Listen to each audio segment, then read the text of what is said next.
Good morning, Twitch. Good morning, YouTube.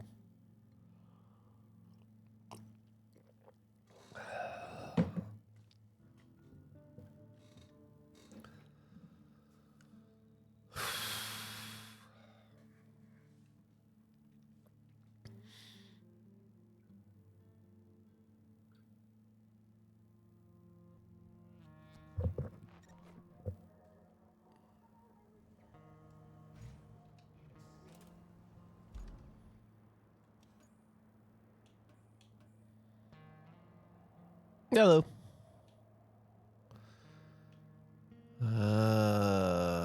Patch up the branches of the pipeline on the guy. I need 2 pipes.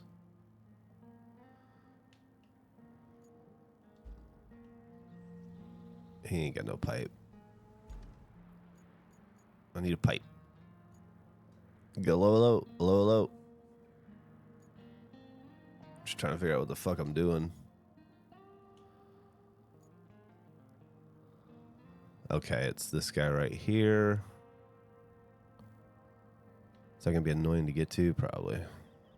Do we have a pipe in storage? No.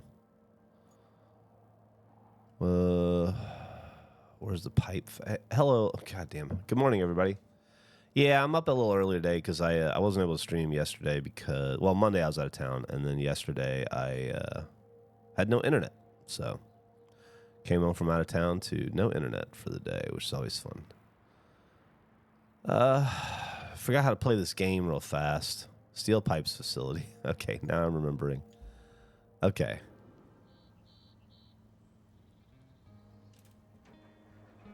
Looks like I was already in the process of doing shit here. Take a steel pipe out, please. How's everybody doing today? Looks like it's been 100 years since I streamed. Got that morning voice. I can hear it.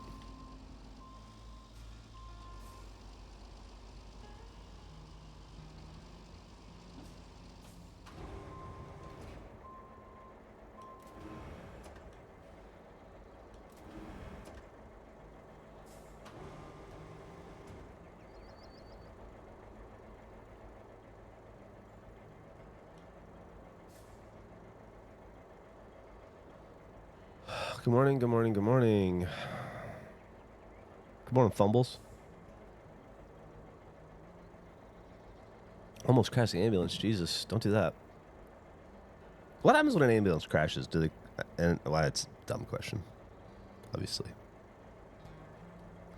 It's 9 a.m. and I've only cried once. Nice. Not that good. My cat died last night, and I'm still feeling the pain. Well, I'm sorry to hear that, Revan. That's incredibly sad. I'm sorry for your loss. All right, let's track this.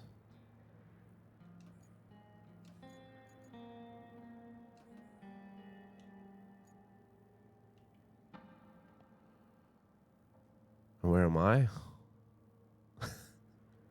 and where am I? All right, I just need to come, I guess, down this way to get over here. Ah, yes. We'll do this way. So...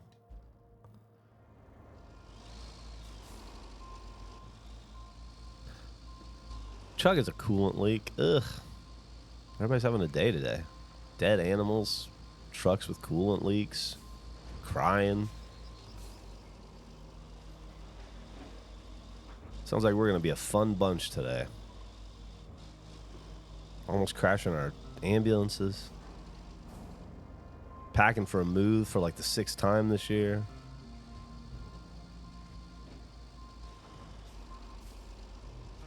Whatever happened to all the knives and swords from Awu? I don't know. I didn't work at Achievement Hunter at the end. I quit Achievement Hunter. And so I left all that stuff in the room for them.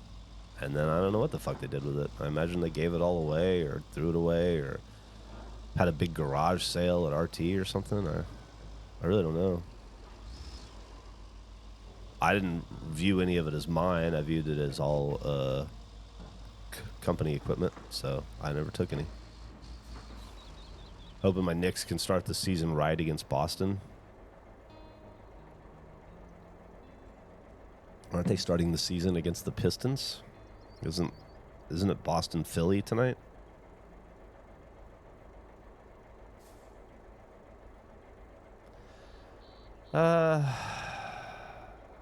Yeah, Knicks are playing the Cavs tonight, so I'll just play the 76ers. I'd be more worried about starting the season right against the Cavs. They're way better than we are. And the Cavs are going to be pissed off. They're not in a good mood. They got bounced early from a playoffs they were expected to do much better in. They have no flexibility to really do much to improve the team. They are kind of who they are, and so it's sort of, this is their put up or shut up year, which a lot of people would have said last year was, but I think this is it. I think this is the year they have to. The first off, the East couldn't be more wide open right now.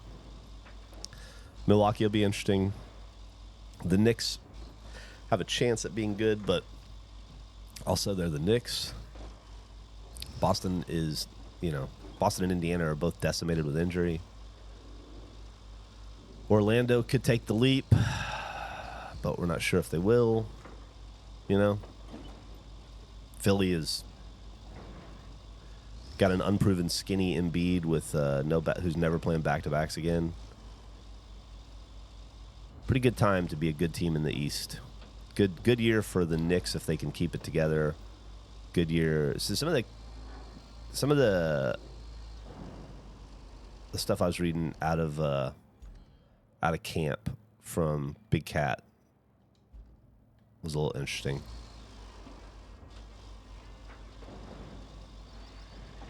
Yeah, it should be Cleveland or New York's year, but we'll see. Never underestimate the Knicks' ability to fuck themselves over. I am still kicking. Not at the moment, but I have kicked. If the new Pistons vets gel, they can be scary. I'm bummed about the Pistons because I'm secondary market team. I'm trying to get behind, like I am behind the Red Wings. I'm super into the Red Wings now, and obviously the Lions and the Tigers. But it's harder with Pistons because I'm a Celtics fan. However, I got to say, I'm a little afraid the Pistons are going to take a momentary step back this year. I think losing Malik Beasley hurts. Tim Hardaway Jr. hurts. I'm not a fan of Duncan Robinson, and I don't know what he brings to the table. He certainly isn't going to replace Malik Beasley, so it'll be interesting to see if they take a temporary step back this year. I think it would be a temporary because I think they'll get better in the offseason and they have a lot of trade potential, so they could definitely trade if they want to. But I wouldn't be surprised if this is not their year, but next year could be their year. They'll make the playoffs this year, though, for sure. Do I have any feelings about the World Series matchup? Oh, I think the Dodgers are going to destroy them, but we'll see. We'll see. Who knows, Who even knows? How could you know? That seems too steep. We're going to want to come down here, which means we're going to want to come around here. So let's back it up, Terry. Baby boy update. He's a foodie. Loves to kick and dance when eating one of his... Oh, that's awesome. Congratulations. My Yankees popped the bed. Pooped the bed. Yeah. Yeah.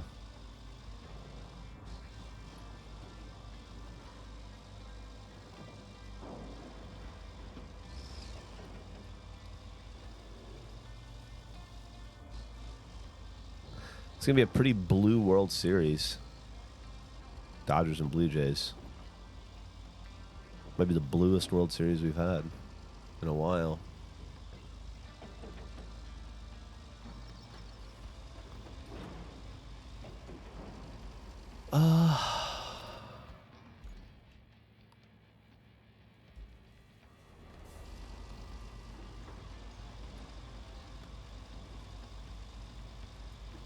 I don't know if this is going to work. I don't know that what I'm doing is...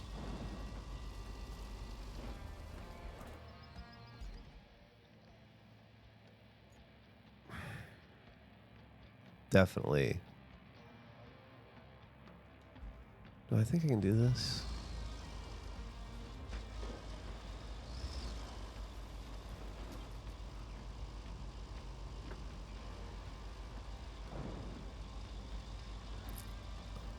This is going badly.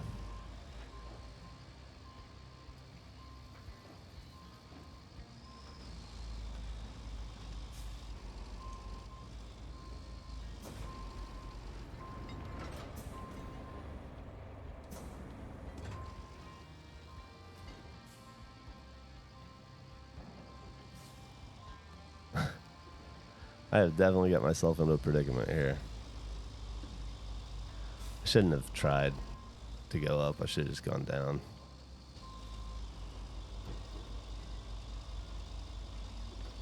We'll get it, though. I'll open up the room, too. We don't have to worry about OSHA. We're not in the States.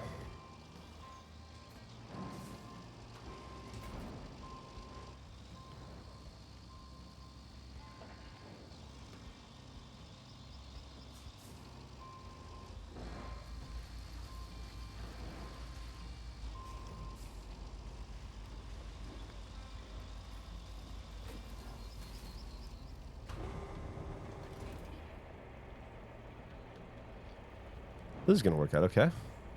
Yeah. Why not? Why not?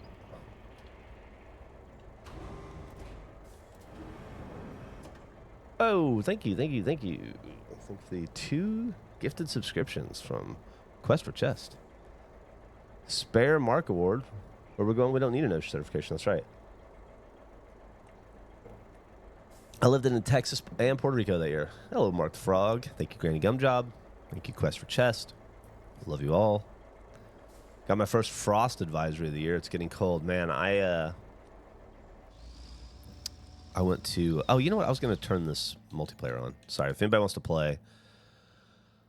If anyone wants to play, the session is G-A-C-K-A. Gaka.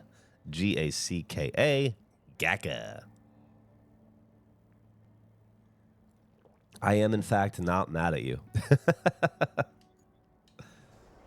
Nah, I didn't really think you were. I was just kidding around.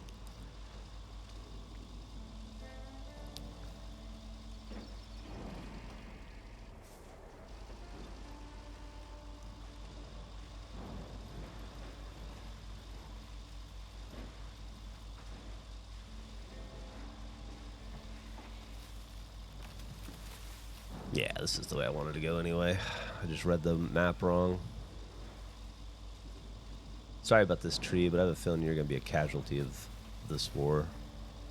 Uh-oh. Maybe not.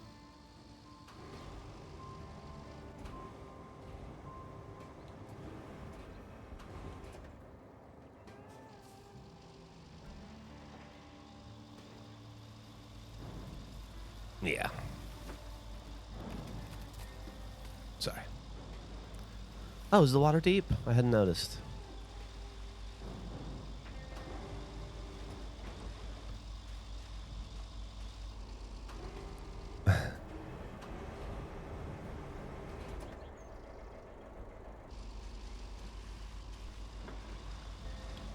Uh-oh. You know what? Let's see what we're capable of from here. I don't think we'll get there from here, but you never know until you try. Obviously, you have to knock the other guy out still.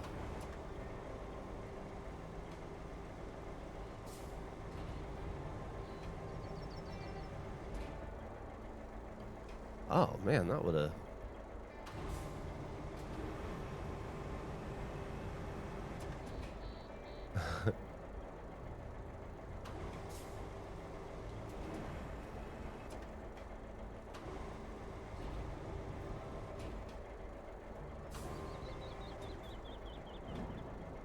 Dude, that would have been so awesome if as it knocked it out, it went in. Too cool. We'll get it this way, though.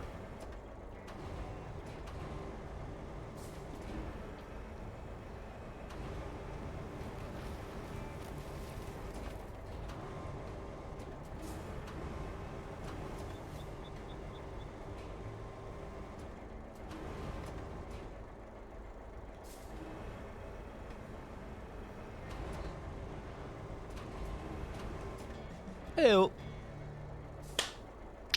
Nailed that. Thank you for the sub, Wallens.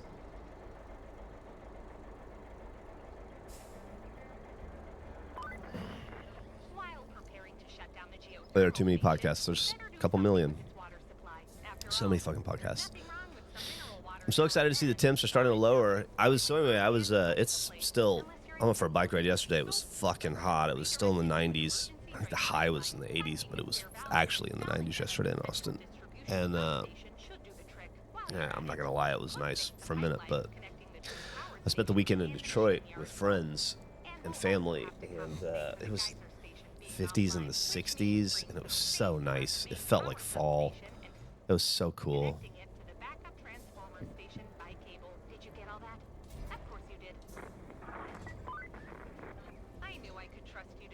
What is she saying? What are you saying? What are you saying?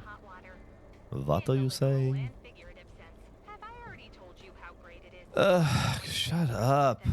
I know I'm not supposed to miss her when we go to the DLC. Well, I'm telling you now. It's great to have someone. I'm telling you now. She's still talking. Thanks, partner. Transport the retrieve thermal pumps to the machine yard. Power up the additional transformer. Whoa. Thank you, imaginary waffle iron. Clear the area of objects. Okay. How far away is that? Far.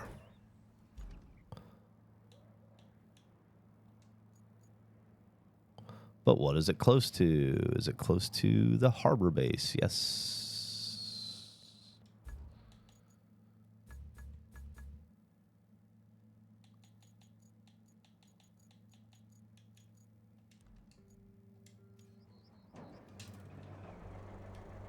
Going on over to the harbor base, and then we're going to go and clean some shit up. All right. How do we get out of here? Zoop, zoop.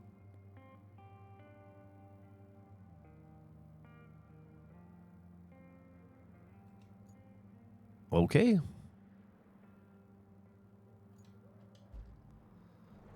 Seems easy enough.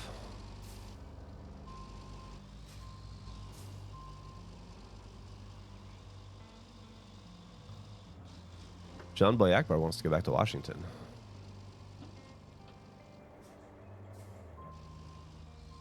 Hey, Geoff, hope the day's going well. Have you had a Diet Coke Lime yet? In the past iterations of Lime Diet Coke I've had, I don't know if there's like a new packaged one out, but there's the machines you can use at the airport and Admiral's Club lounges, also at Double Dave's Pizza, where you mix and match your own sodas, and I've had Lime Diet Coke that way. The air is so clean and cool compared to Texas. Well, it's still summer in Texas, so.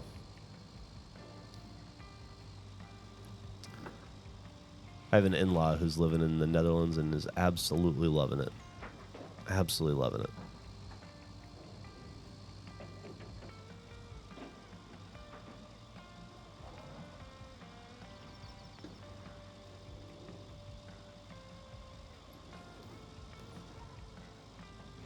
I knew I was going to take that too tight. I feel myself doing it.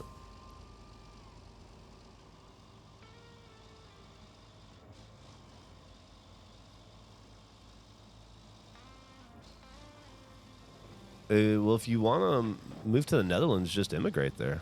It's not impossible. It's not easy, but it's not impossible. I think you can do it if you, I don't know, have enough money and time and perseverance.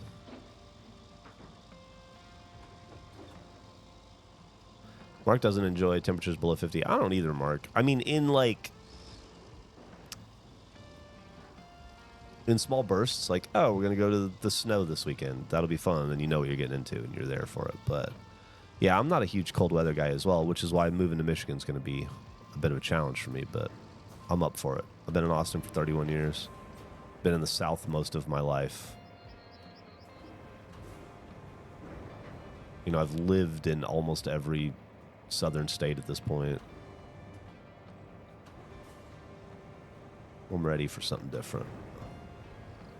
I'm ready to find out how much it sucks.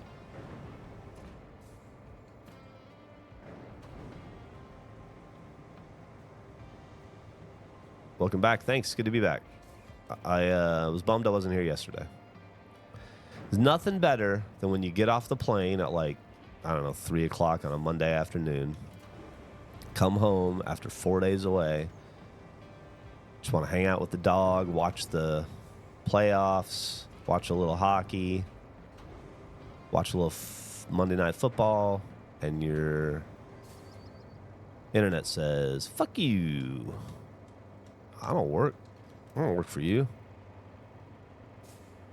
I've had the worst luck with my AT&T service this time around. And I don't actually, well, I shouldn't say I don't blame them, but I guess I should, because who else do I blame? But it was just a bad node on the pole. They just had to switch me to a different one, and then everything was cool.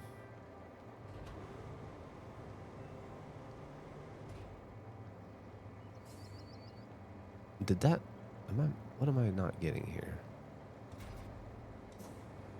Oh, it still sees him in the thing. That's funny. That makes sense. It's not funny. It's not fun, as Billy Crystal would say. All right. I was trying to be fun with it, but you won't let me. Let's see how it is.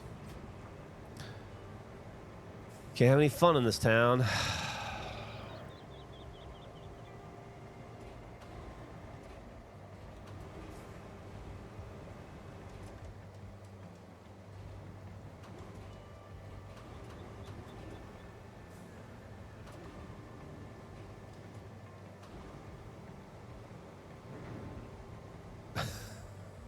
That was kind of fun. Maybe you can have a little bit of fun in this town. That was pretty fun. Got rid of that one.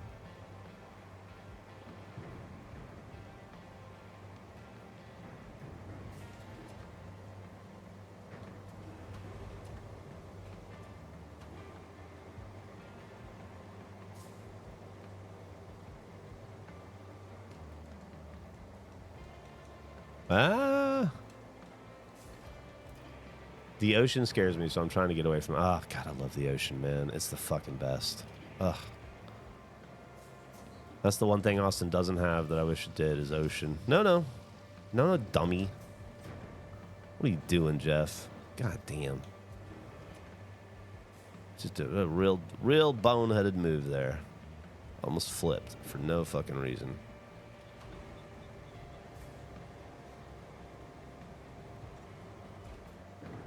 Yeah, you can remind me of a bit. It's probably in the bit barrel, but you can remind me.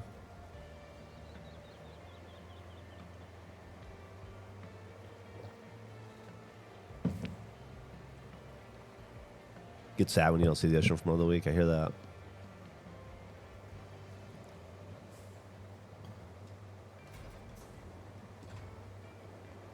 Was that it? Do I need to turn it in? No. Just activate the next part of it. Okay.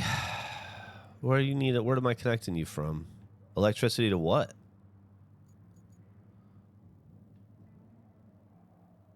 Oh, I guess the main power. Oh, okay. That. What if I built...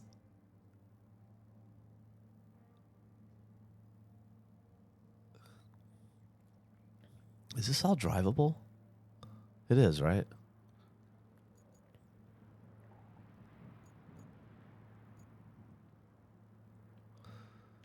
Where's the closest base? Over here?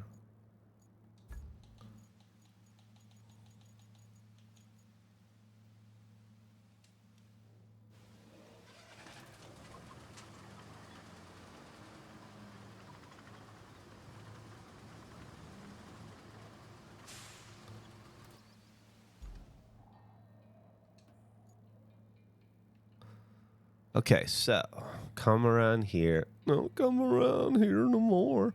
And go straight through the ocean. Let's see if that works.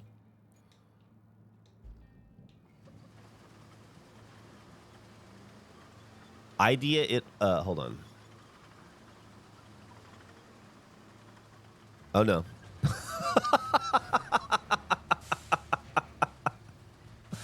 go ahead and recover that. Where were we at? Is that where we are? Which fucking base is it? Harbor base?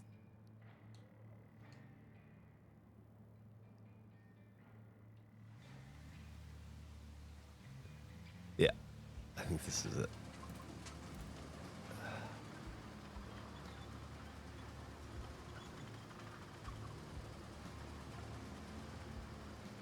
All right. Let's not do that again. That was really funny. Just turtled it hard. Hard turtle. Okay. I do believe we are in the right spot, but let me double check. Yeah. So we need to go up and to the right.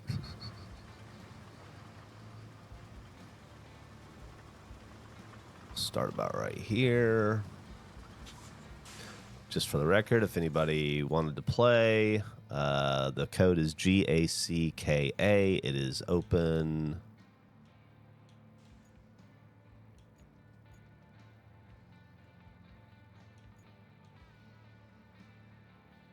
Brief relief soon.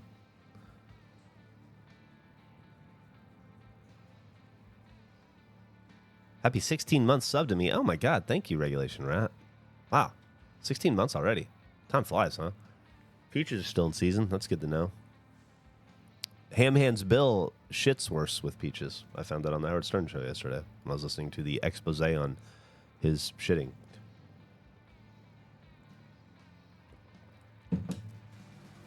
All right. Oh, I'm sorry. I have a bulldog who wants to hang out.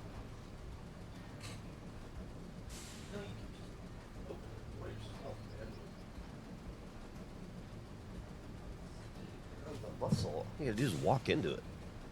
It was.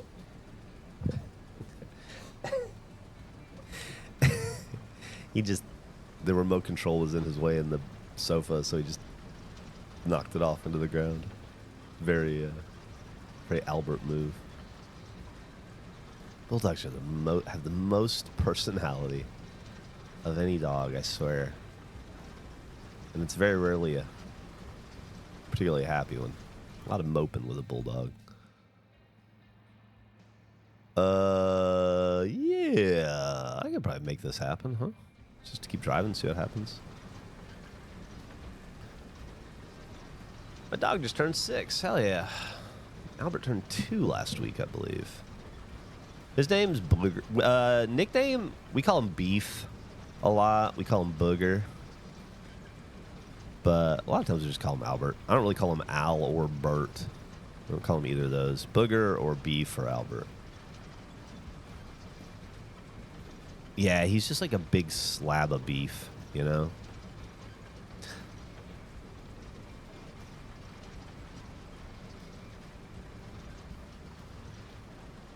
Give it up.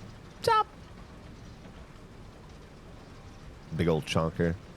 New regulation hit today, right? I've been episode 76. Andrew is absolutely not the reincarnation of John Candy. He was alive before John Candy died. That's not how that works.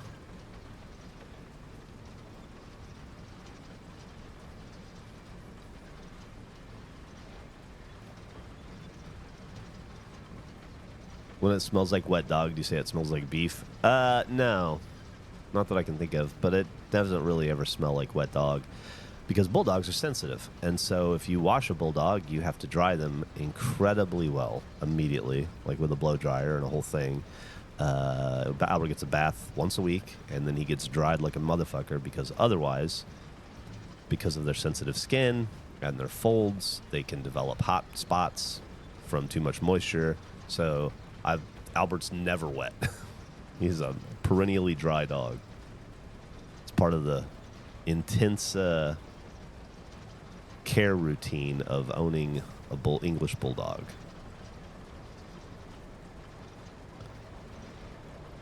Booyah. Go ahead and send you back home. While you were running yourself ragged doing all those errands, the Sage Council of Northlock were feeling quite cozy and warm. That is, until they discovered their backup generator. Well, the one you brought for them. You guys made me laugh every episode. Thank you so much. And now they're calling me every 10 minutes, counting down the last gallons in the tank like a I don't say where's the beef. Seems like I would, though.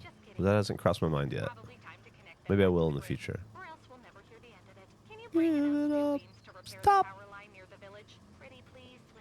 All right. Well, we've done 2 missions already.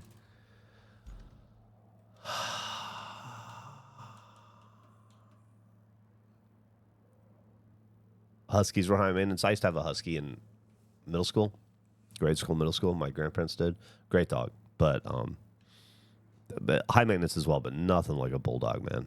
As a matter of fact, speaking of high maintenance, Albert, I have to administer 2 shots to Albert every 10 days, like real shots with real needles. I have to mix up these allergy medicines that have to stay in the fridge, and then I have to like pull up the nape of his neck and go, and I have to do it every 10 days of his life, and I fucking hate it, and he fucking hates it. And I was supposed to do it last night, so I have to do it this morning. But only for another couple of years, and then he'll hopefully not be allergic. Hot spots and yeasty folds when I worked in vet med. Yeah, Albert gets it in his little butthole. It's the worst. He doesn't have a tail pocket, thank God. But English bulldogs, their tail like compress. You know, they're genetically all fucked up, right? That's why we only use AKC registered pure. I don't know. There's like a thing where it's like there's English bulldogs that have been like overly fucked with, and then English bulldogs that they try to stay closer to the original English bulldog, and he's one of those. But yeah, their tail pocket, that can be a really bad spot for hot spots and yeast and stuff. And his isn't too bad, but he collects yeast up there. So every couple days, I have to get like a wrinkle wipe, and I have to floss under his tail and his butt like I'm flossing teeth, and it just pulls out so much yeast. It's the worst. It's so itchy for him too. I hate it. So I'm constantly cleaning his little butthole. That's love, by the way. Just cleaning animal buttholes.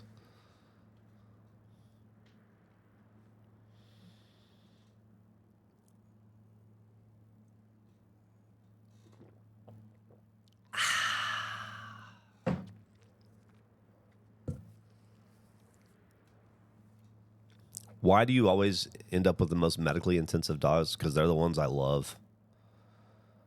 My fault. Emily's fault. We knew what we were getting into. I've had an English bulldog before. Doesn't stop me from wanting more, though. Although I think Albert might be it for English bulldogs for us. Two in a row. God willing, he'll live as long as Henry did, which was 12 years, and so God willing, we have Albert for 12 years, which is not a guarantee with an English bulldog at all. But hopefully we do have him for that long, and if we do, that'll be 24 years of English bulldogs straight for us. And I think after that, might be ready. Might be done. Might be enough. That's a lot of English bulldog care. They're the best companions, and I love them, but they are a lot of work. Not that I'm complaining, obviously. Happy to do it. It's good work. I just don't know that I'll want to do it for a third time after little Abby goes. I think, honestly, I might go for like a golden retriever or something.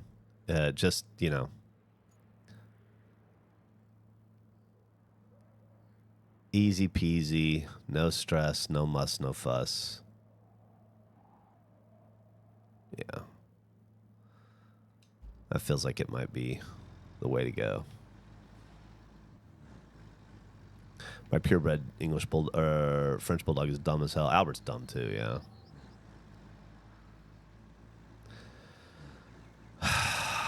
If I had a bigger house and more space, I would say absolutely. I'd probably get another bulldog for Albert. Because honestly, the other thing too is like, as I'm learning from Albert's a very different bulldog than Henry was. Henry didn't like to play. He didn't want to hang out with other dogs. He was pretty low. He pretty much kept to himself. Albert wants to play with everyone and everything. But Albert is very much like Lenny and of Mice and Men, and he doesn't know when to stop, and he doesn't pick up on social cues, and he kind of thinks that everything in the world is a toy. And so, honestly, did I still go the wrong way? You idiot. Honestly, another English bulldog I think would be the only dog I would feel safe putting in Albert's way, because it's got to be somebody who can handle his strength and energy. I think he would kill anything else completely unintentionally, just on accident.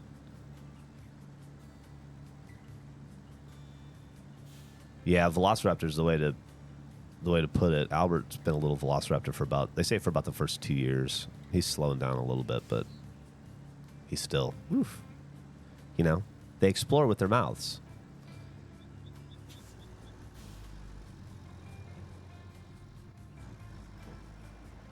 Look at the rabbits, George. Very, very much so, yeah.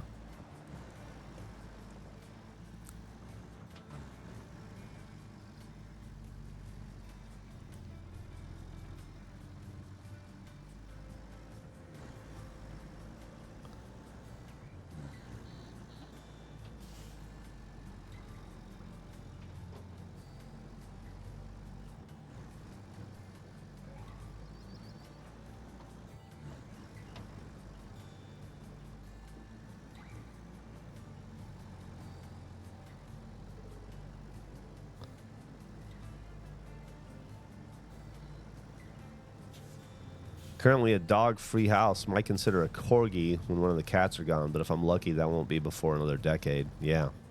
Cats can live a long time. I love watching my 80-pound dog play with tiny dogs. Yeah.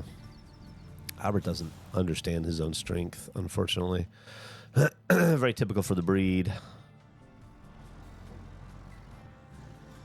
I used to have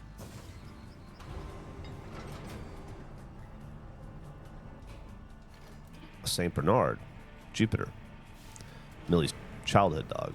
And, I guess Arrow was her childhood dog too, but before Arrow, we had Jupiter, then he died. God rest his soul. But I always thought that I'd just be a St. Bernard guy, because I really, really, really like Jupiter. But it feels really irresponsible to have a St. Bernard in Central Texas again. He struggled so much. He was a rescue. It wasn't like I, went out and sought that breed, but he was a rescue that I fell in love with, and then I fell in love with the breed. And I'd love another St. Bernard someday, but not here. Maybe in Michigan.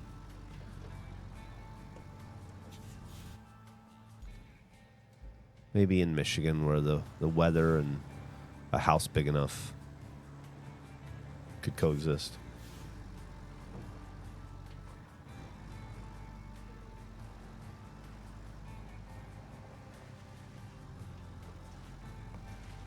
Come on. New So Alright came out yesterday. I was pretty happy with it. I actually listened to it. I don't do that very often, but I actually listened to it. I thought it was okay.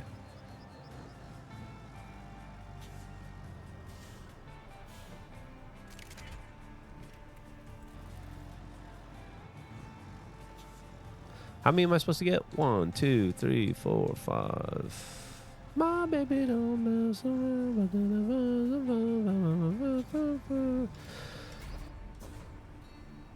Okay.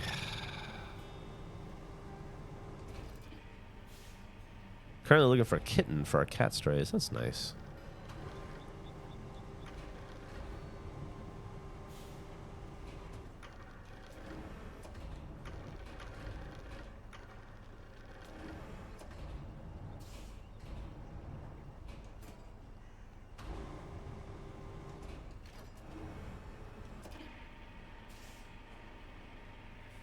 Man, I went to I don't want to spoil podcast talk, but I went to a Red Wings game on Friday night. That was so much fun.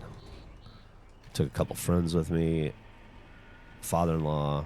We just had the... There are few things better than attending a live hockey game. And I say that as a baseball and basketball fan primarily, but god damn is hockey a great sport to watch live. Especially when your team wins in overtime.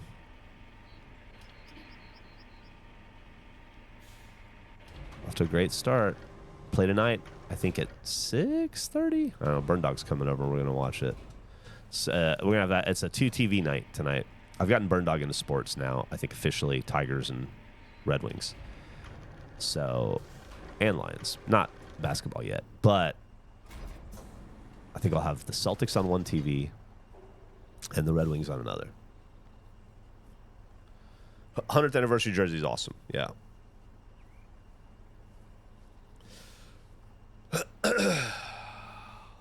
I don't know why I feel this way. I don't think I should feel this way, but I'm starting to feel a little self-conscious with just how much I'm mentioned over other homies in the community by the Regulation Pod. I would feel that way if I were you too. Big time. Big time, Mark. Feel it in your bones. Something's not right. Doesn't seem fair. What's going on? I don't trust it. Is this all a grand conspiracy? Am I being punked? Am I being pranked? What's their goal? What are they after? What are they up to at the end of the day, really, in the grand scheme of things? What's going on here? That's how I'd feel.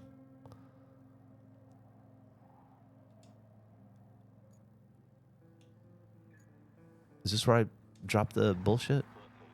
Okay. What's a cancel route? What? No. What? No.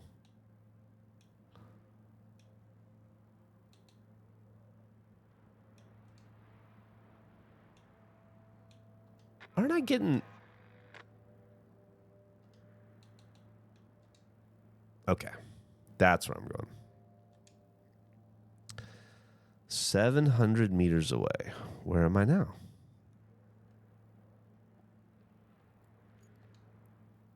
There. Okay, so I need to go up.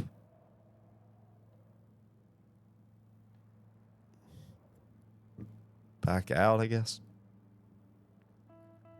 Over to there.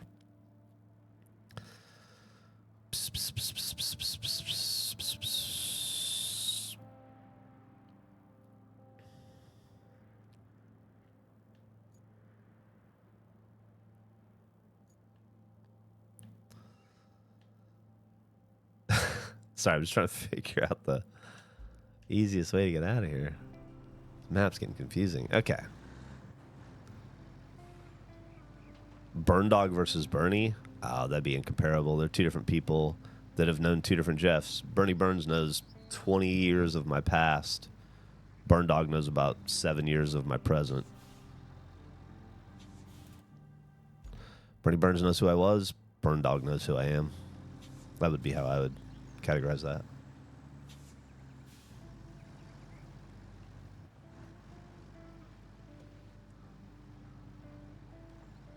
It's sad how fast the NFL season's going. It is going fast. It's like week 7 already or something. Do not show weakness in front of Geoff.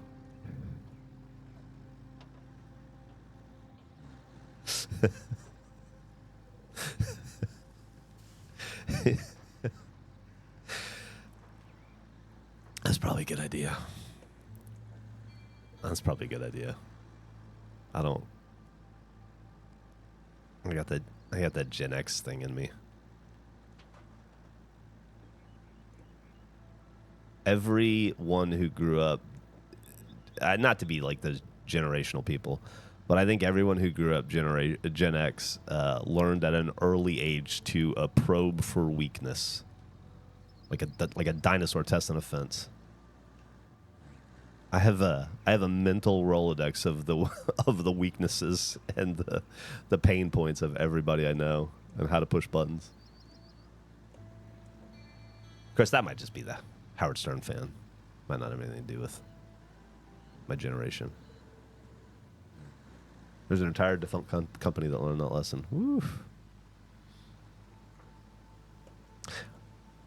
The most impressive thing I've seen in my professional life, I think, to this day, and I'll say something different tomorrow, but right now in this moment, it's true. Although I think it's probably largely true, is a bit they did on the Howard Stern Show many, many, many years ago. If you're an Achievement Hunter fan, you may have heard me reference it, or I may have talked about it on the regulation, on Fuckface, or even the Rooster Teeth podcast, but Howard said something about one time about how easily he could get under, how well he knew them, his staff mates and coworkers, and how easily he could get under their skin if he wanted to. That he could piss anyone off if he wanted to. And Gary, the show's producer, said, "No, that's not true. We're all friends here. There's nothing you could say to get under our skin. Not really. You know, this is all fun and games." And Howard said, "No, in one sentence, I can piss off every single one of you. Give me one sentence and I will piss you off." And then they had nobody believed him. There's a whole thing. And then Howard's like, "Don't make me do it." And so they didn't believe him. And so he did it, and he pissed off every single person in his staff with one sentence, one individual sentence based on them. And it was brutal. It was the coolest and most brutal thing I've ever seen. Like with Gary goes, "How would you piss me off? How could you, nothing you say. You've been berating me for 25 years as your producer. There is nothing you can say on air that you haven't said already. There's nothing you can say, certainly not in one sentence, that would genuinely get under my skin and piss me off." And Howard just looked at him and said, "You cheat on your wife." And that was it. Pissed him off. Gary goes, "Why the fuck would you say that? Now I'm pissed." And he did that for every single person. He just knew the one thing. I always thought that was really... Maybe I thought it was cooler than I should have, but I always thought it was pretty cool. Do I want to go... I'm already facing this way, right? Might as well go this way.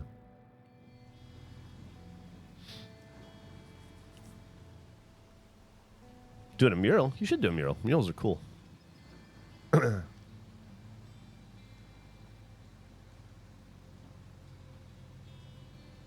How many how many puberties have I gone through today? How many card misprints have I pulled? Oh, who knows? Hundreds and hundreds. They're not particularly rare, and they're not particularly valuable. There are famous misprints and error cards from the junk wax era that are famous because they were fixed. They were caught and fixed, like the Randy Johnson cigarette ad, or obviously the Billy Ripken fuckface card, or the no-name Frank Thomas rookie. There's a bunch. And those have got some collectability for sure, especially the ones that I just mentioned. But since then, the industry, and I guess the industry, I just mean the fandom, the collectors, don't seem to really give a shit about modern era error cards. I get error cards all the time. Wrong back, no back, whatever. Different player on the cover than it's supposed to be. We covered that a couple weeks ago in an episode. And those don't really maintain any value. And so you just kind of don't pay attention. You just kind of throw it to the side. And so it's just another common card. And so I guess that's a long way of saying, I don't know, a lot probably. But because they don't inherently carry value in modern era cards, and I don't really rip a lot of junk wax, it just doesn't come up often. You don't even really notice it. It used to be a feature, now it's a bug. Say it that way.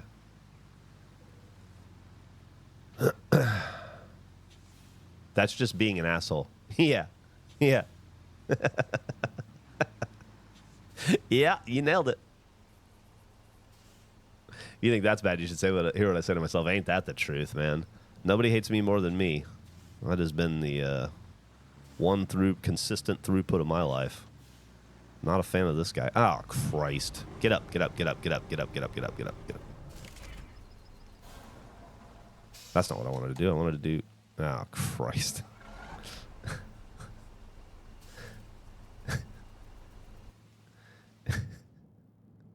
Where's the closest base? Countryside base.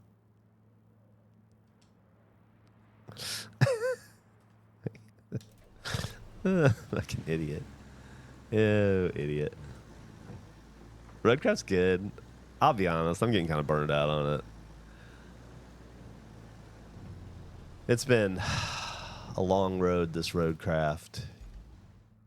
It's been a great road, a fruitful road. I've enjoyed the road, but I'd be lying if I said I wasn't wearing on it a little bit. I still have DLC maps. Might take a break before we get to those. I kind of want to switch things up. You know, we've been doing menial task stuff. Not menial, that's not the right word. We've just been doing like real world work between Power Wash and this. I think I want to play Outer Worlds. I always get this confused. Outer Worlds 2 is coming out on, I think, the 29th, which is, I don't know, it would be next week for us streaming. But I think when that comes around, I'm going to make a hard switch over to that for a while. See how we do with a long form RPG for a bit.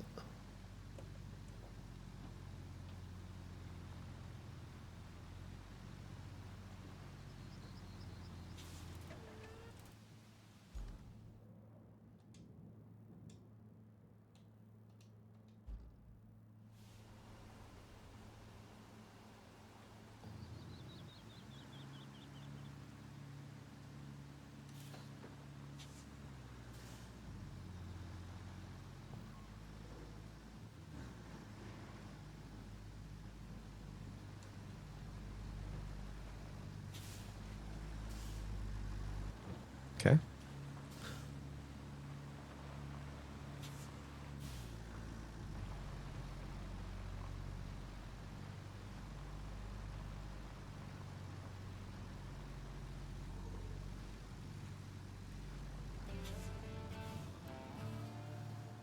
Thank you for completing that.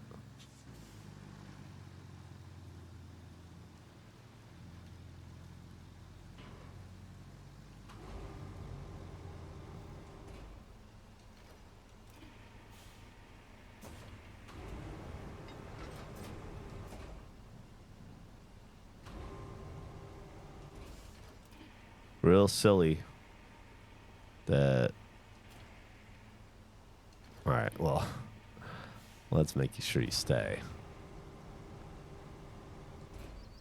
Missed a few, but I'm back. I'm sorry to hear you were sick, but you didn't miss anything. I haven't been streaming since last week. I hadn't streamed since last Wednesday, I don't think. Maybe Thursday. I can't remember. Wednesday. So it's been a minute for me, too.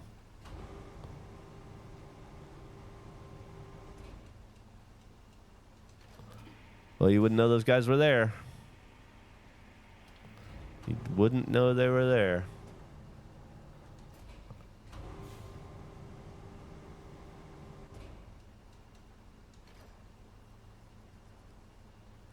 Next game, SnowRunner? Nah, SnowRunner's no fun solo. That's a multiplayer game. That's all like a long, slow, hanging out with your friends, chatting, shooting the shit, listening to country music, just fucking going kind of game. I just feel like I would need Burn Dog and Antonia. Super Mario Simulator, I have not.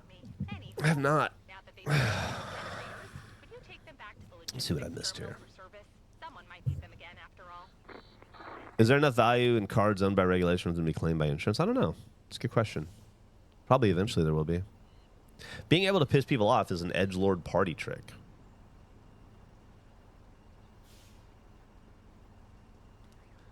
I guess so. I don't think the word edgelord existed in the time that I'm referring to.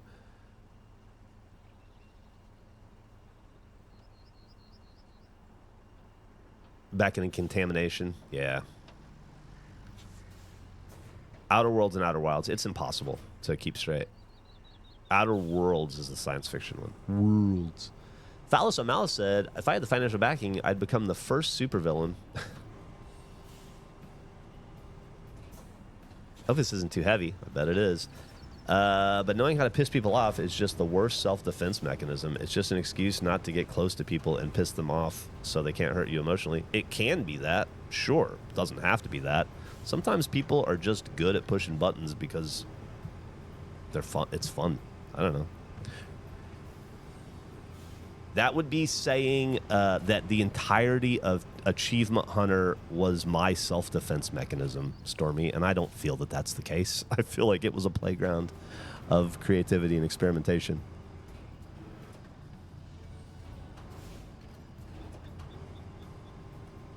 Yeah, I'm not a lonely dude. Just drove down from Tampa to Bradenton, Florida, about maybe 80 minutes one way to get paid to take a single photograph. What was the photograph of?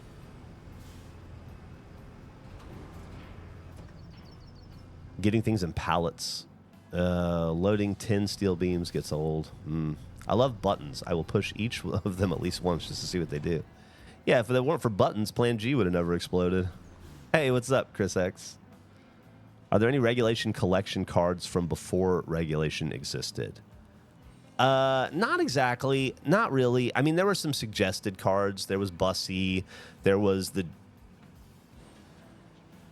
dude from the Milwaukee Bucks who had the unibrow. I don't remember why we wanted him. There was, of course, Billy Ripken, a Zimmer.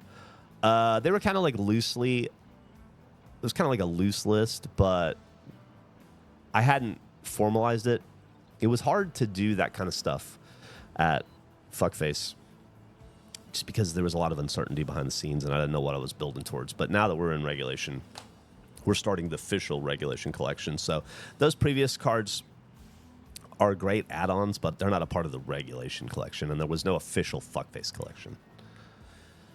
County inspector didn't like the mesh screen for the regulator vent to be where it is, so I had to put it 3 inches closer than the pipe and have the photographic evidence. So I just shoved the piece of mesh screening in the end of the pipe instead of moving the one that's already in there. That's funny. Also with this, I'm really muddy spots. Activate the paver, then drag it through the mud with a search and rescue vehicle. I went to a Halloween party on Saturday that my coworker was throwing. I was dressed as Luigi, and it was the first time my coworker saw me let loose. Oh. And used to you being all straight-laced and buttoned up.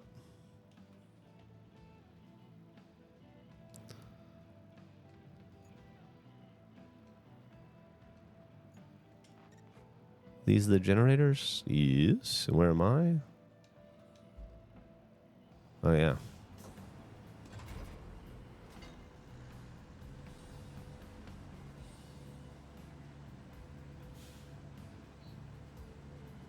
Come on.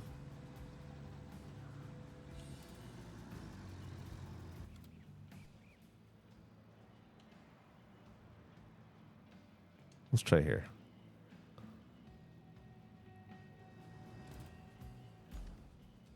Oh, perfect. Perfect. All right.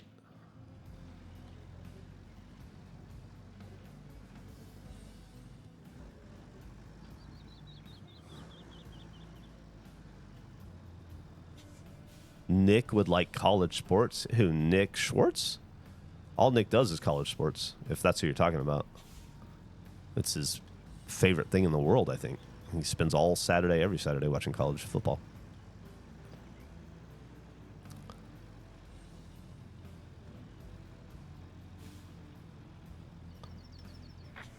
Sorry, sir. Sorry, sir. Trying to get out of your way, sir.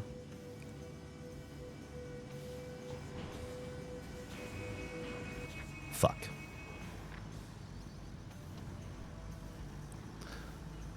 I tried. Oh boy, Mark's got a long one. Hold on a second. Let me get to the spot.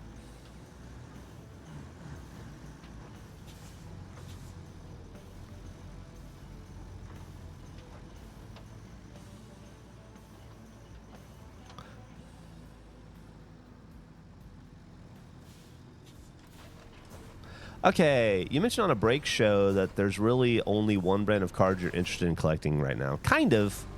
I mostly just collect Topps Flagship, which is just Topps baseball. But thank you, Brief Relief. But I also collect Allen and Ginter, which is a Topps subsidiary. And historically, I've collected Optic and Prism for basketball. But Panini's losing the license, so I'm going to dump those, and then I guess I'll switch to Topps basketball. So, yeah, I really only collect Topps these days, I guess, and except for certain specific things, at least from 2026 on. All right, Mark says, Geoff. Oh, there was the egg card, too. College cards. Oh, I was replying to someone who's looking for cards for an egg. Oh, I'm sorry. Yeah. This is me seeing half a conversation. Let's see. Hold on. Let me get this in here.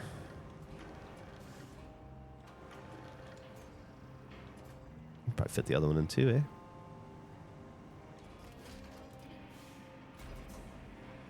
Geoff, I know you guys rent and probably don't do too much outdoor holiday decorations. Man, we used to do a lot of holiday decorations before we rented. My wife is a big holiday person. We're taking it easy on decorating because we're renting right now, but she is excited to get back to it.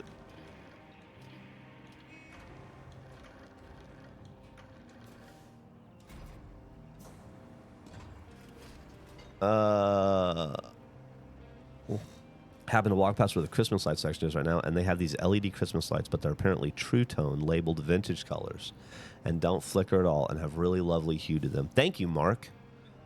That is great advice. My wife, and you clearly know this, my wife has a serious issue with non-warm vintage colored Christmas lights. She takes it very seriously. Thank you, Island Girl 130. I appreciate that for the sub. And it's yeah, that's good to know. I'll look for those actually because we need them. Oh my God, I didn't think about Geoff and Emily's house. I thought Mark was talking about the regulation houses. How old was my last house? See ya, Lars. I think it was built in like... My first house was built in the 80s. My second house was built in 1938.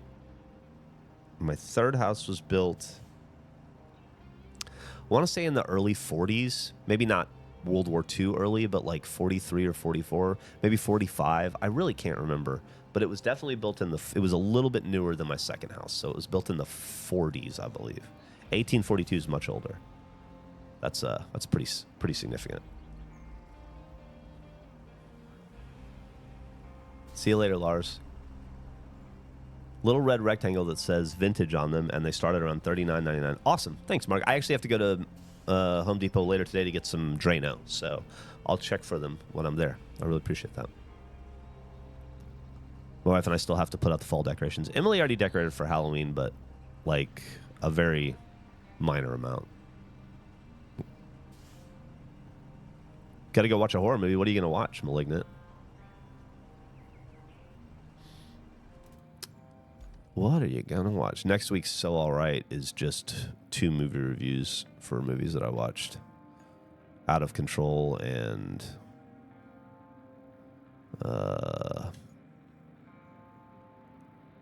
Out of Control and... Oh, Enter the Ninja. Watch the shit out of that. That was awesome. All right, so I'm going to come up here. I'm going to go through there. I'm going to go around here. That'll work. And then... Yeah. Okay.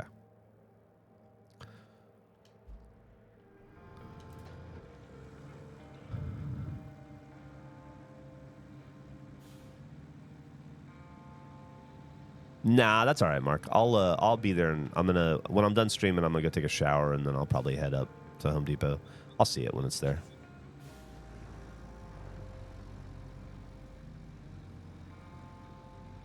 If I have any trouble finding it, I'll hit you up tomorrow. Wait, is today Wednesday? Fuck, I'm not streaming tomorrow because I got to do 2 podcasts. Fuck, I got to do 2 podcasts tomorrow. I got to come up with some shit to talk about.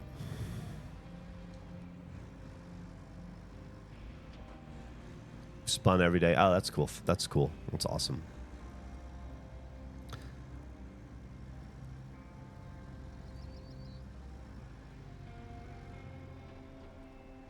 You know, go ahead, Mark, if you don't mind.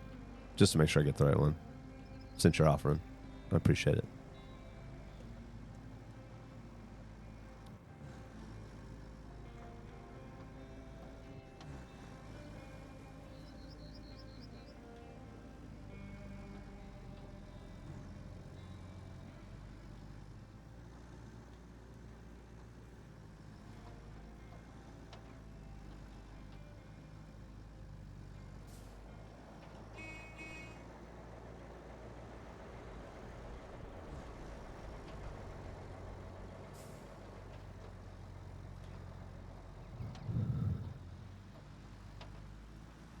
Man, the crazy thing about opening my world up and playing with other people is just all this shit that got built that I had no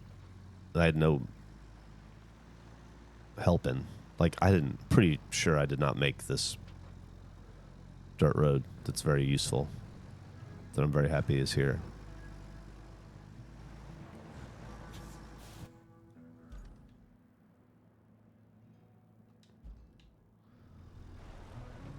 I don't know how many there are to turn in there.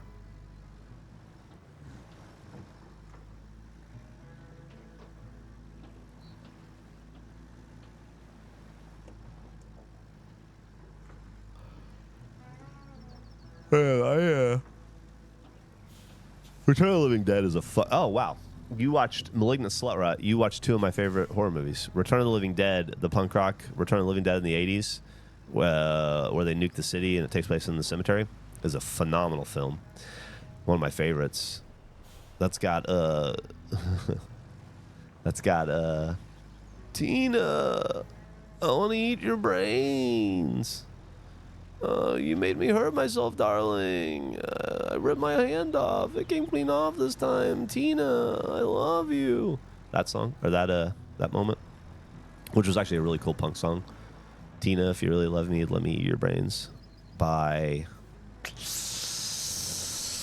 I don't even know. Let me eat your brains. Let me eat your brains. You should look it up if you get a chance. It's a great song. I'm gonna find it and look it up. Put it, make a note for us. All right, Tina, let me eat your brains. So.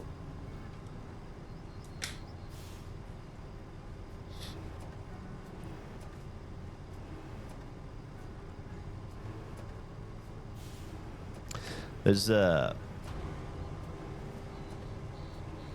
People on the Stairs is cool. John Carpenter movie for a myriad of reasons, not the least of which it has Ed and Nadine from Twin Peaks in it as the bad guys. So you get two of the best characters from Twin Peaks as evil child kidnappers.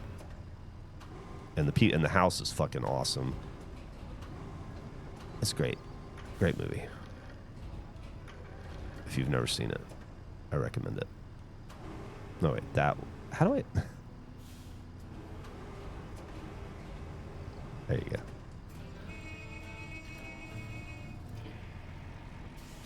Ooh, where are you going? Where are you going? No. There you can go.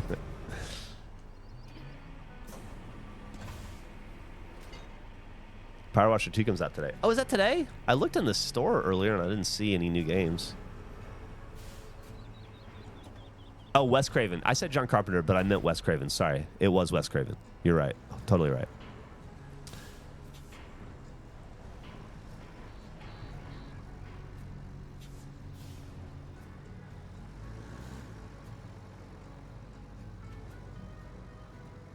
Quincy Punks. Thank you very much. It was the Quincy Punks. That is correct. See you, Slut Rot. Activate the backup pipeline. Yeah, right.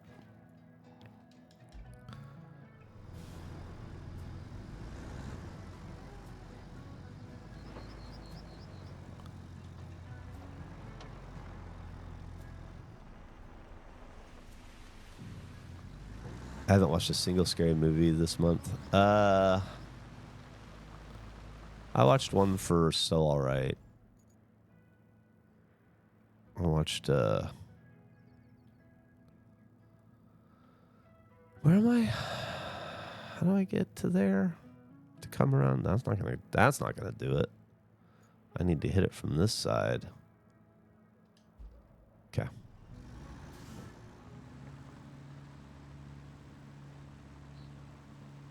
Good luck on your job interview.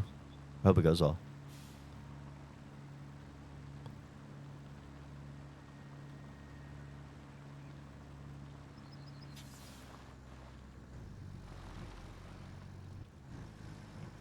There's a period of my life when I was living in New Jersey. Even when I was working with the VSQ guys and PA and over there and that stuff, and pretty convinced I was going to get into film.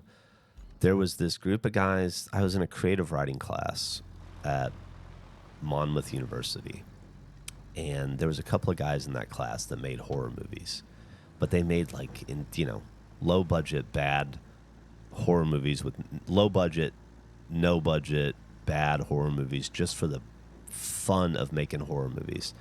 And I was really trying to get in with VSQ at the time. I was doing the PA stuff and really thought that I wanted to work in film. This was in the 90s, when it's hard to overstate how big a deal the idea of film was in the 90s because of Kevin Smith and because of Robert Rodriguez and because of Wes Anderson and because of Richard Linklater. There was just this. And then guys like Noah Baumbach, and like there was just like this feeling of possibility in film. And independent film was kind of at its apex at the time, and I don't know, it was getting into film felt really possible in a way, and I was of the age where I really wanted to do that. Anyway, I always wanted to work with those guys more. I kept finding myself wanting to work with, like, they seemed like they were having more fun than the View Askew, Kevin Smith people. And I always lamented that I never got a chance to work with those guys. We talked about it, and it was like, if you guys ever need any help, let me know. And they were like, yeah, and it seemed like it was going to happen, and then it just never did. And I always lamented, like, I don't know whatever happened to those dudes. I don't know if they still made films, but they seemed like they were loving and having more fun making films than the actual filmmakers that were doing it for a living. And I always really was jealous of them a little bit.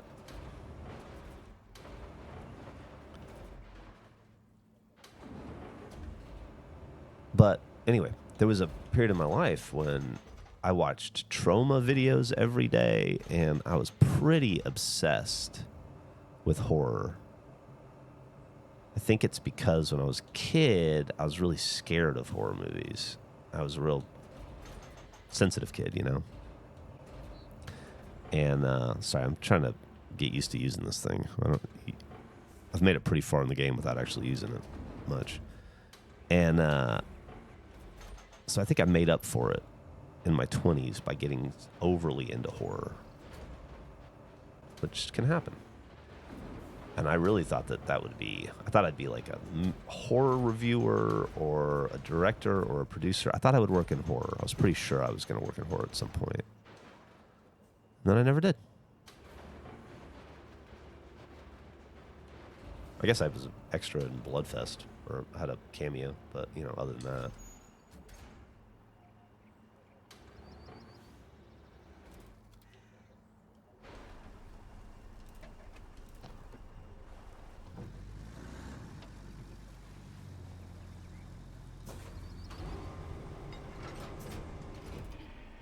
It's funny how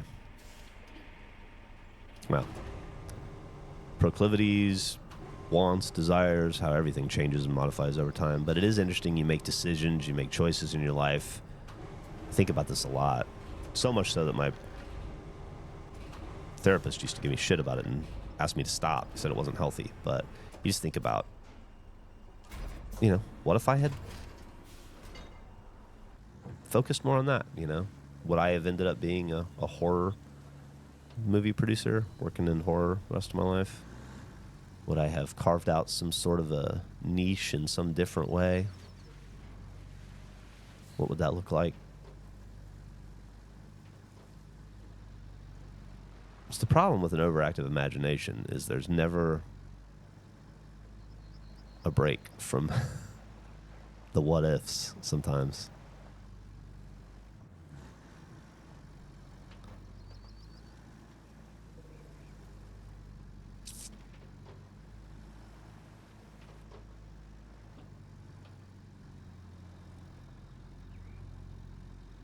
Morning.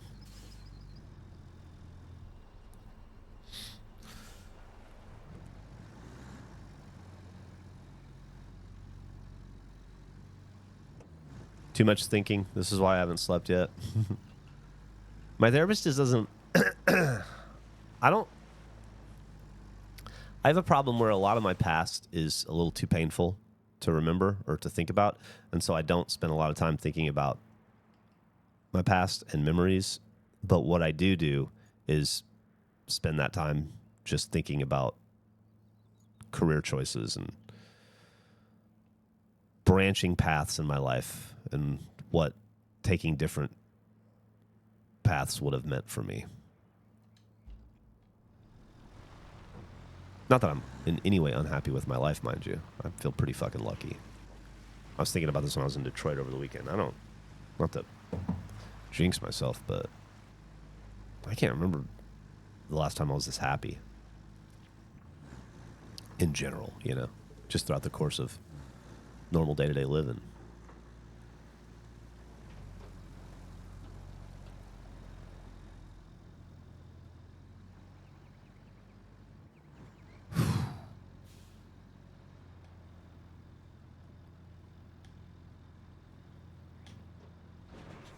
It's like that Uriah Heep song. Easy living right now.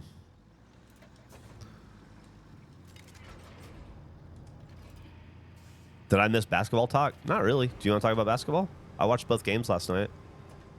It was so fucking fun. And I got to say, I don't want to play the Rockets or the Thunder at all at any point this season. They both look pretty fucking unbeatable. Even though the SGA was saying they were rusty and didn't play well, I thought that both teams played phenomenally. Great defense in that game. Patch Hat just came in. Hell yeah.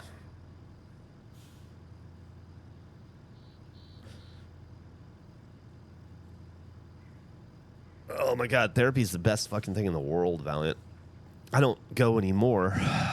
Not on a regular. I do routine checkups, you know, whenever I feel like I could use it. Like I went in December, I think.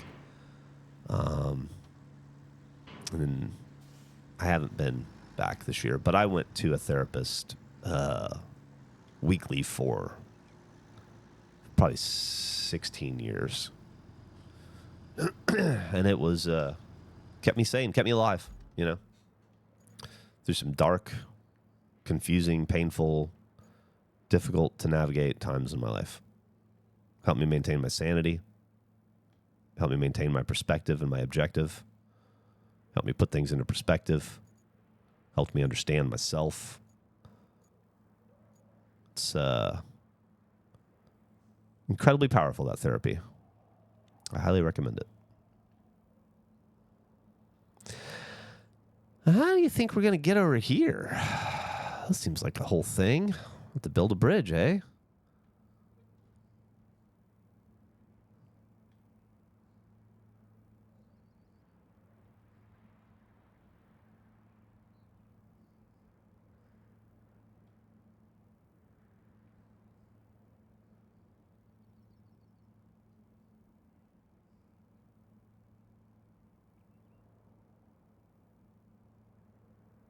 Woof. Let's just brief relief here. What do you think over there? I think I'm just going to bring a dump truck with sand over and we'll see what happens.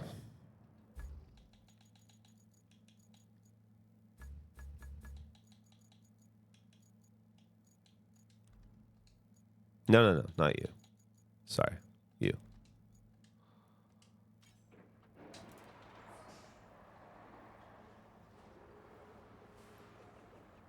Thinking about changing your career path.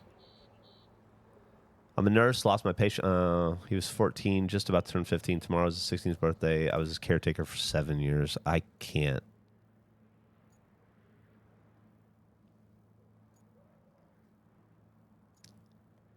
Yeah, I can't even begin to imagine what it does to a person emotionally and psychologically to terminally ill people or people in palliative care or hospice. I've witnessed the goddamn heroes that have done it firsthand, though, with my dad and with other family members.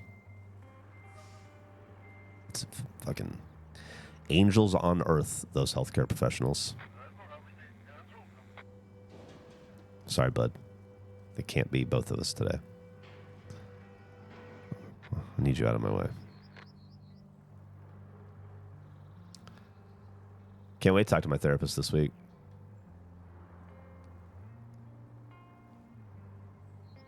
It seems like a lot to handle, Island Girl. It's good that you're in therapy.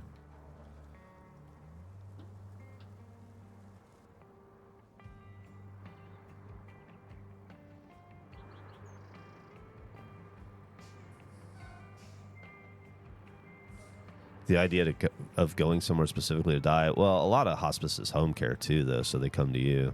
That's what they did with my dad. So at least you're dying at home. But, you know, you're probably dying on a weird hospital bed that isn't your bed, that's uncomfortable, that you're not familiar with, you know? I wouldn't say that it was... Yeah. Well, what a dark and depressing thing to talk about.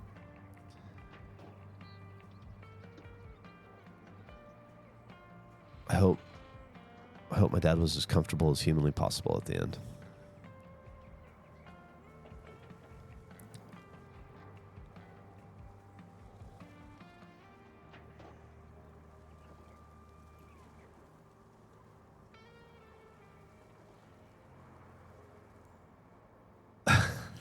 Thanks, Mark. You've gone above and beyond. I really do appreciate it, man. Really do. All right, where are we going to fucking... I feel like I just want to come straight up.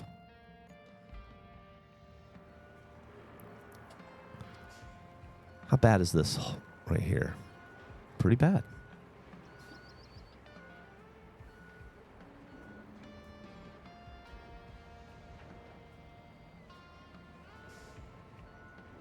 Okay. Feels all right.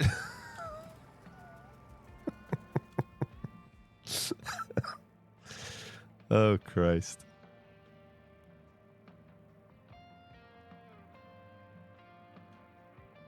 Wait, where am I? Oh, can you? Nah, there's not really any reason to. Well, if you can right side me, would you mind?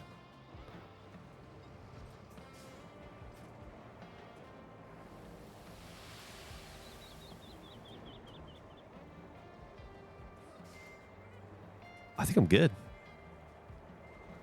Thank you, thank you, thank you. Oh, hell yeah. I need to deal with this little bitch of a hole right here first.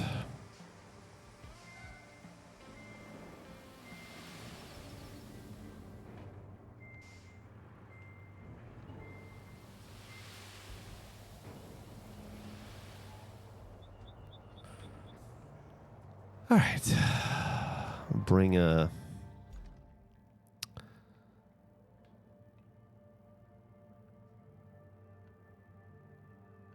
Countryside base, I guess? Is that where we did this from?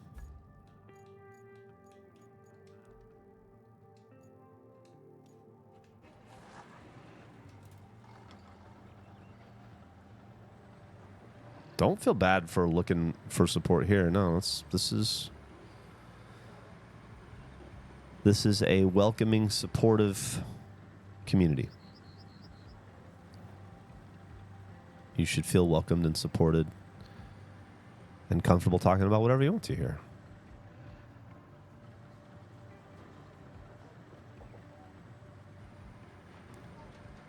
I don't read, chat. What's a good book? Whew. That's a can of worms.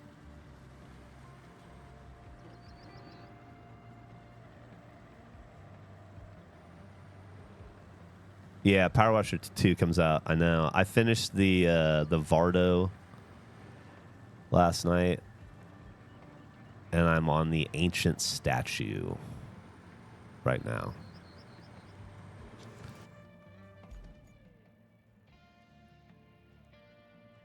and having a blast. Kind of wanted to finish the campaign just to make sure there's nothing in it that matters. I don't think there is, but, you know, there is a little story. And so I kind of wanted to finish the campaign before starting the sequel, but we'll see. Bridge to Terabithia. It's one of the first books that made me cry. And then I found out most books make me cry. I found out that I'm a crier.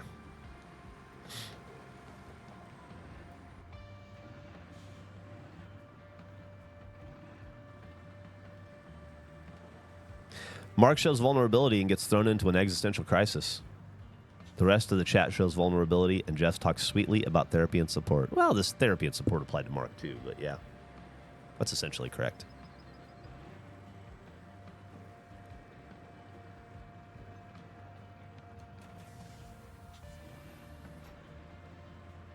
Where the red fern grows. Woof.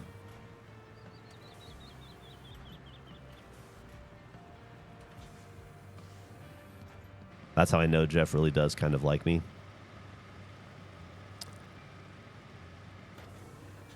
Pulling your pigtails, Mark.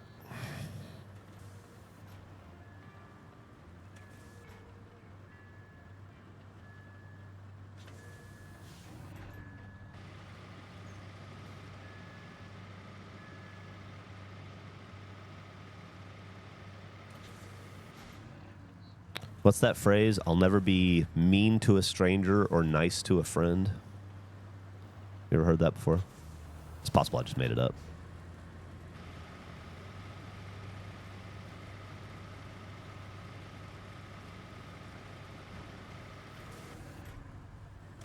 The bit must be fed. Yeah.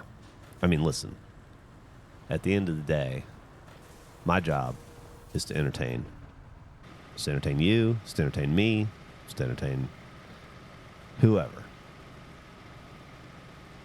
And unfortunately, I'm very career focused.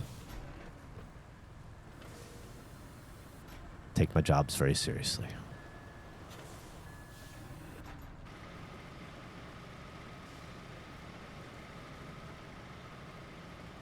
Can I shove some sand in you? Yeah. Yeah, what's up? Let me hit you up.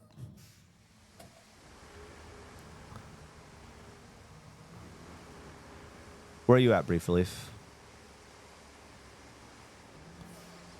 Oh, I see. You're making this guy. What's the problem here?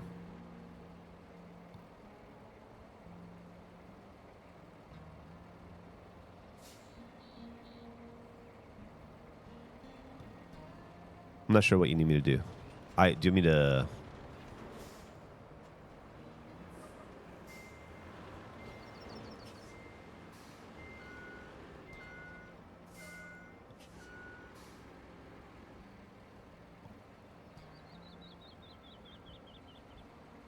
I'm not sure where you want me to put the sand. I don't want to drive over those humps because I'll get stuck. I figure you could...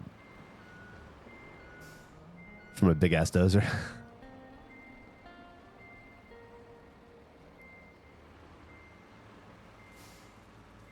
Yeah, it's a pretty big dozer, I guess.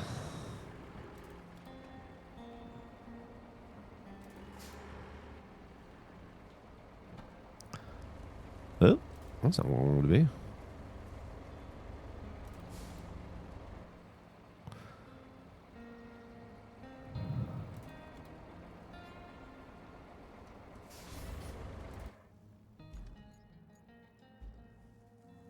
Do we... I mean, you've already made a pretty solid little path. Do we just work on yours? I don't need to do mine, too.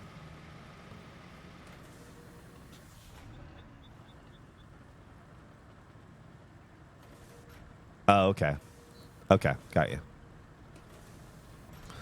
Coming. Well, I read dozer as dump truck. I don't know why. I don't know what my problem is. But I am on my way now. I was in a dump truck going, right, he needs this. But there's so much dirt. Now I see. It's just that I can't read. No, I did read it. It's just that I can't comprehend.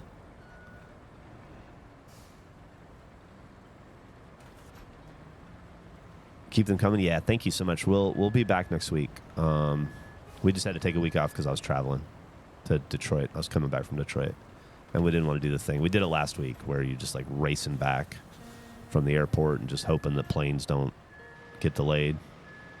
You know, it's not the way you want to run a production, and so I'm happy to say that we it just was smarter to cancel it, and we wouldn't have made it home. There were flight delays, so I would have missed the damn thing anyway.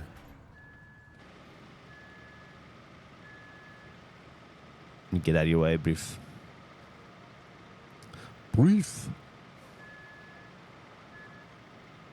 Here, I'll leave this dozer to you if you want to use it. And I'm going to dump some sand back here. Smooth this thing out a little bit.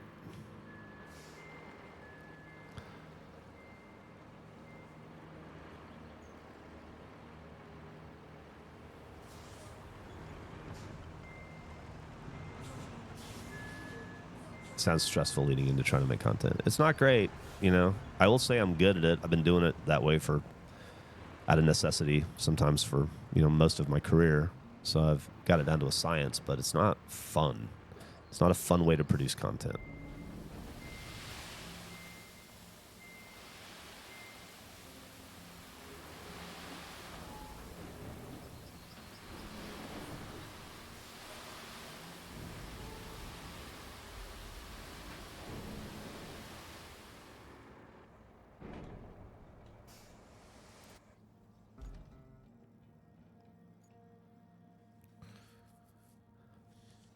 Hey, Geoff, I love the pod and everything. I think there's a chance I deciphered the black metal shirt first, but I can't see a time on the Patreon post, so I posted my photo on Reddit. The phrase is banned, so I wanted to check if I was included when you're checking, as I actually say what it was, but sort of close to the picture. Do you remember what's the timestamp on it, Oslick?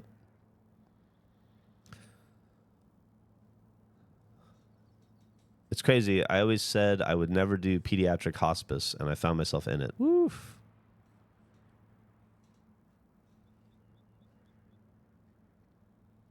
Ton of great memories and still chill with the parents. That's great.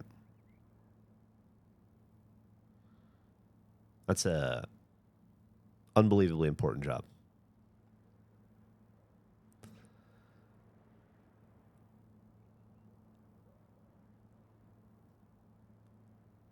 Take that podcast episode's fucking hilarious. I can't count the number of times I've woken my wife up laughing in bed.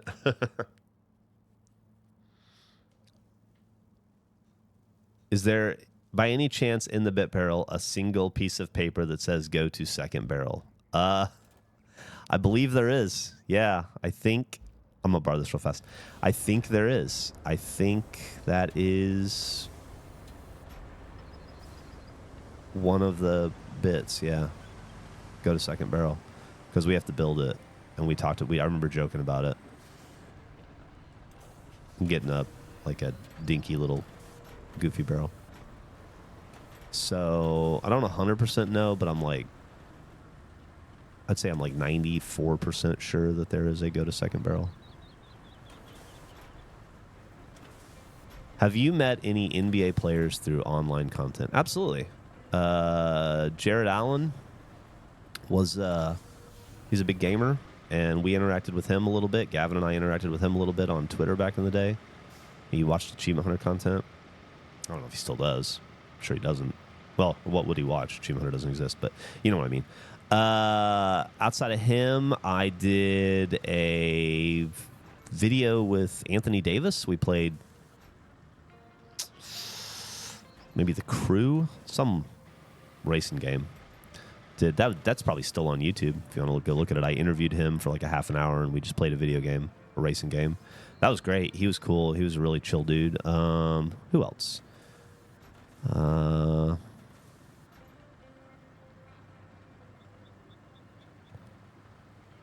Not NBA, but I met Gronk and Thierry Henry when I did a Doom live event with them.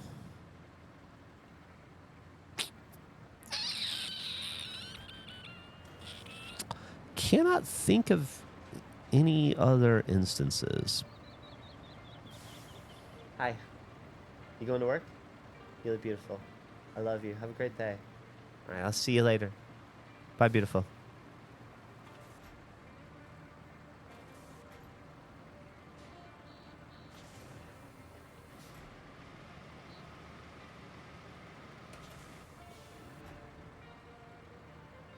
I'm trying to think if there's anybody else. I don't think so. Roy Hibbert messaged me once on Twitter to ask if I would consider looking at his mobile game or saying thank you for checking out his mobile game if I did or something. I don't remember, but I don't think I even responded to him. I think that's about it.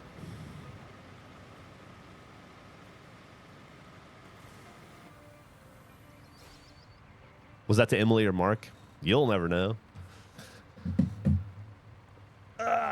Thank you for the sub. I don't know how to say that. Hockey Twin Bell. AD might be the top person in the NBA I'd want to be friends with. He was a really cool guy. Real big gamer. Real easy to talk to. Very unassuming for a 6'11", multi-millionaire, you know. Solid dude. Well, this thing's stuck.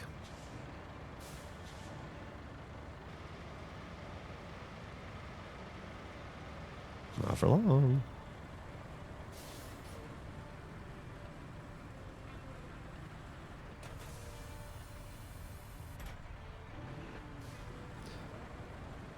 Well, this thing's no longer stuck.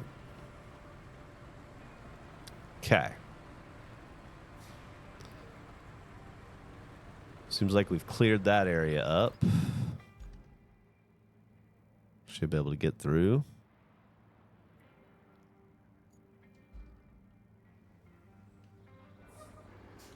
Guess I'll get him out of the way.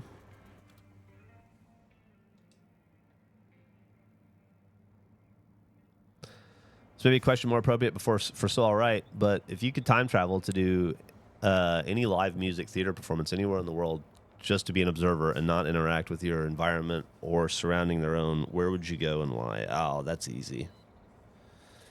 That's easy. I'd have to pinpoint the show, but it would either be somewhere in Washington, D.C. in like 1981, you know? Catch like Minor Threat and Rites of Spring and I don't know, Bad Brains on a show somewhere. You know, some East Coast hardcore show in DC. Maybe Agent Orange is there. I don't know. Or I'd want to catch a 1982 SoCal punk show with Minutemen and Black Flag and Circle Jerks and whoever else I could see live. Would be cool to see the original Misfits before they broke up. So any Misfits show before 83, I believe. God, there's no limit to... I could do any of that. That all sounds awesome.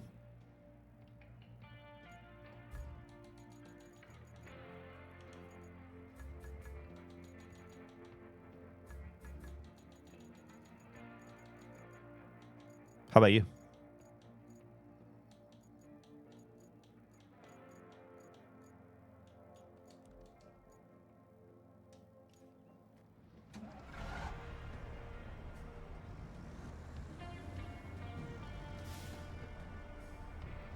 I mean, I've seen Bad Brains before, and they were amazing, but I would love to see them in the original run before they broke up.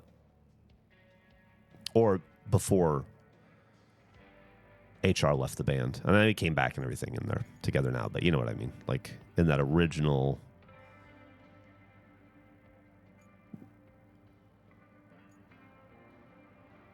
I guess this way. I'd like to be in D.C. at Ford's Theater watching Our American Cousin on April.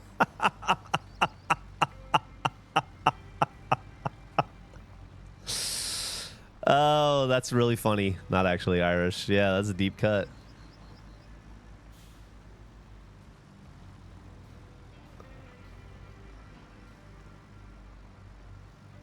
You'd like to see Queen at Live Aid? Man, I remember that concert when it happened and watching it on TV. It was cool. Live Aid and Farm Aid were such big deals when I was a kid. Love to see DK in their prime with Jello. Yeah. I mean, you can see him. Actually, you can see them now without him, of course. And then you can see him pretty regularly. I have never seen them perform. I wouldn't. It just seems weird. But I have seen him do a spoken word. I was very excited. This would have been in maybe 19...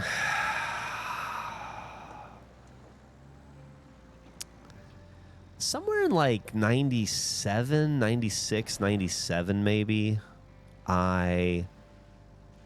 He did a spoken word at... Is this not even... I don't even want to go here. What am I doing? He did a spoken word at UT, I guess. And I went and saw it, and I left at intermission. And I'll tell you why. It was cool. It was cool to see him in person. He's good live. He's a great speaker, you know.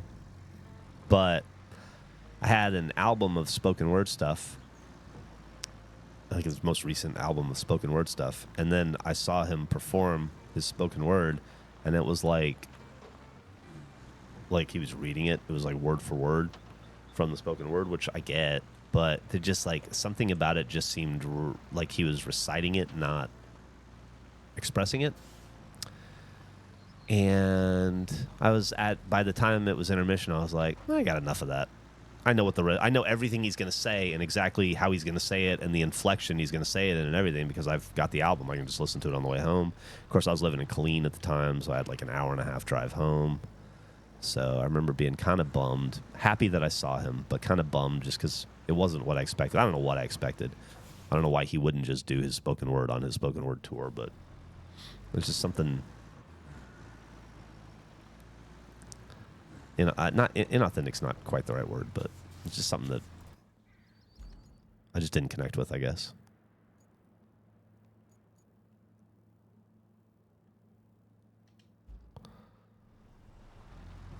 Marvin Gaye would be cool.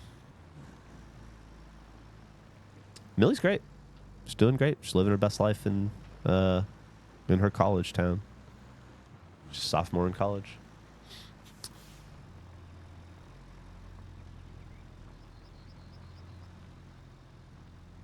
Talking Heads, Ramones at CBGB. Yeah. I'm less interested in seeing... There would have been a time in my life when that would have been very... I mean, it still would be cool to me now to go to CBGBs and see the Ramones or Blondie or, you know, any of a million of those bands play or performers. That would be awesome. But as I've gotten older, I don't know, man. I think I'd rather watch DC or LA live. I don't know why. I don't. Fuck it. I'll just go this way. It doesn't matter.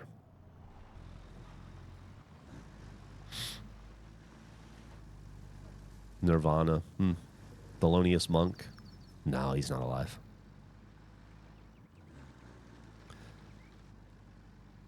Tom Petty and Joe Cocker. That's cool.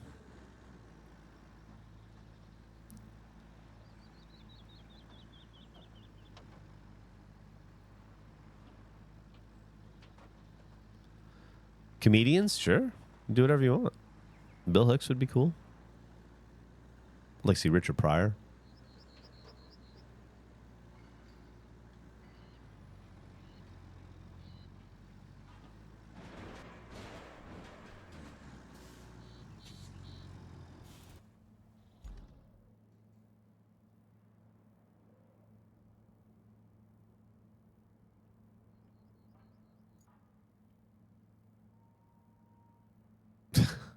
I'm in the wrong place to get down there.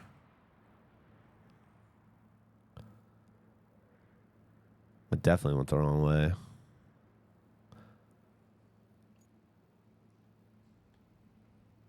Oh, well. I'm not going to bomb the hill or anything. We'll just turn around and go back.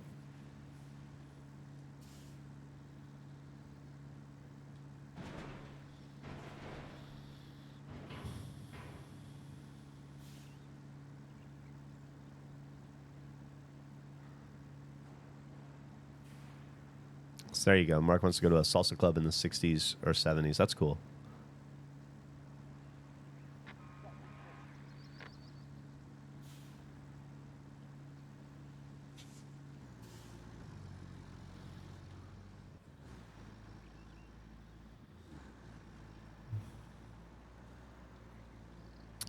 Be on for about another 15 minutes, FYI.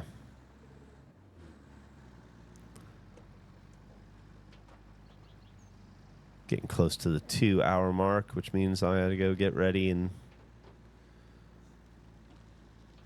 start my day. A lot of editing to do today.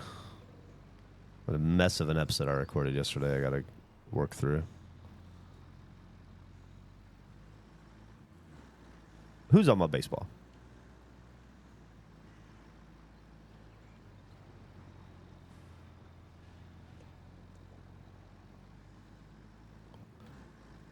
Ballroom scene in New York when drag was growing. Did you watch that show? What was it called?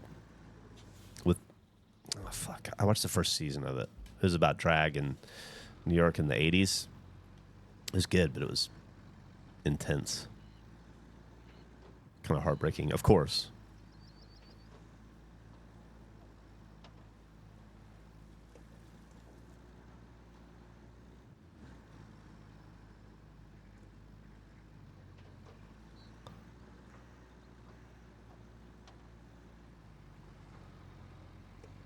Oh, Geoff. Gotta be careful, buddy. Pretty fucking pro save, though. People won't see it. People won't know about it, but an impressive feat was accomplished in that moment.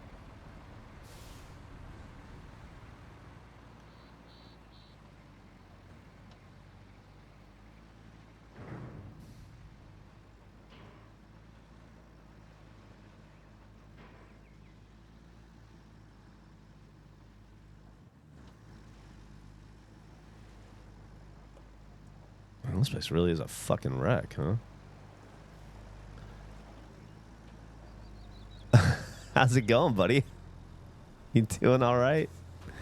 You need a little help? Or you got it? Can I push you out? Is that helping? There you go. That's okay. I'm good. I got myself. I get it.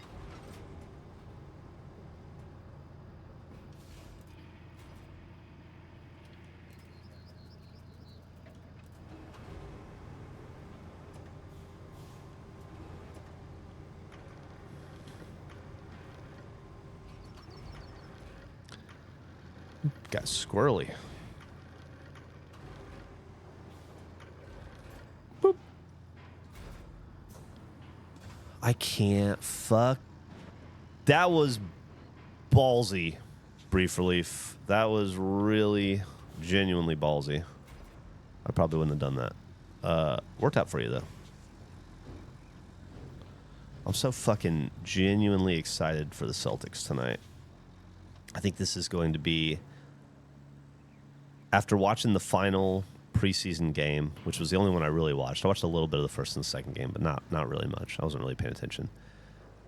After watching that final preseason game, I'm genuinely excited for Joe Mazzulla and Derek White and Jaylen Brown and a bunch of fucking tenacious, under-the-radar rookies and young players that are just full of energy. I think that, I mean, it's my job as a fan to get irrationally excited early on, but I feel like, we might have something here. We might have a little more than they realize. I'll do this one up here, I guess. And you do the other one.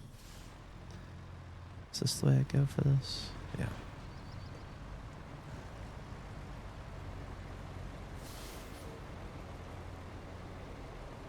We're talking about, what's your favorite Mickey Rourke movie? Oh, Angel Heart. Easily.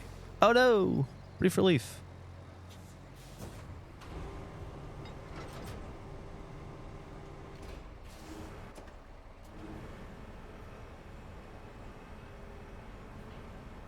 A lot of people are going to say Wild Orchid. Maybe Pope of Greenwich Village. Was he in that? I think he was. But I know Eric Roberts was in it. I think he was in it too. But Angel Heart. Angel Heart's a great film. Rumblefish. Ghost Hunting Part 2. I think this weekend. I think it's on the calendar. I need to make a thumbnail for it, so I'm pretty sure it's, I don't know, Saturday maybe? Friday? Wouldn't be Friday. Maybe Saturday.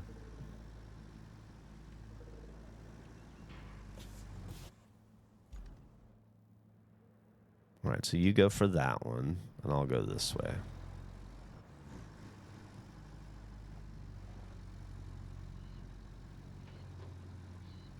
$7:30 a.m.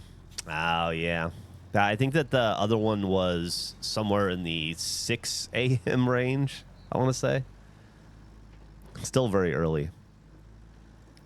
And impressive of you to get it.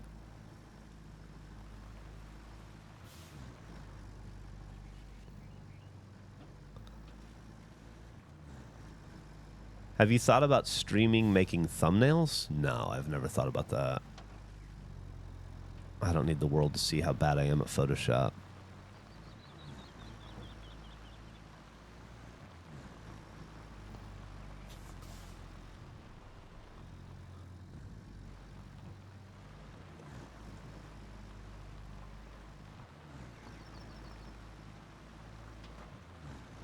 Hey Siri, when did Photoshop first release? Adobe Photoshop was published in 1990. I just want to know how early on Photoshop I was. I started using Photoshop in the Army. I took a class. I was forced to take a class, but I'm glad I did it. And that would have been in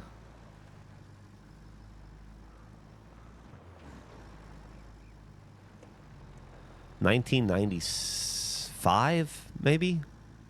95? Does that sound right?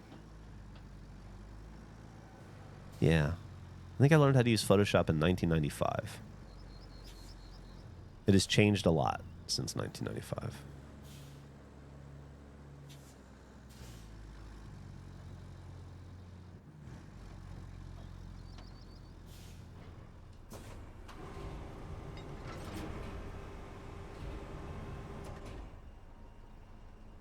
I can't tell. Is there something in there?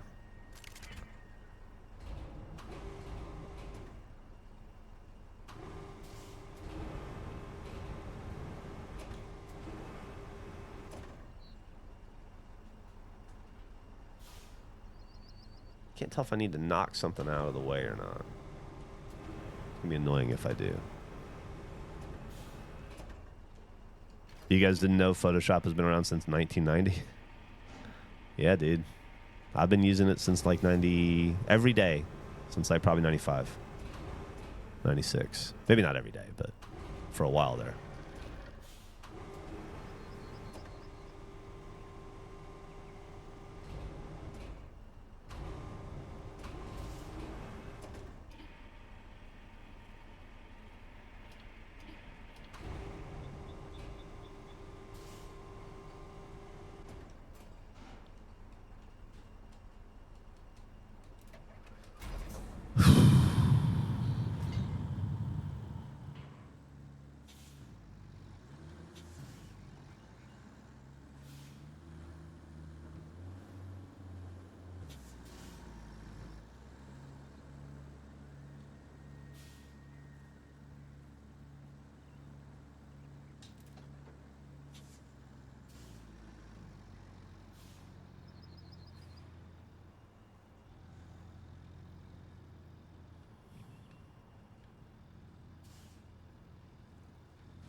So there's not something there.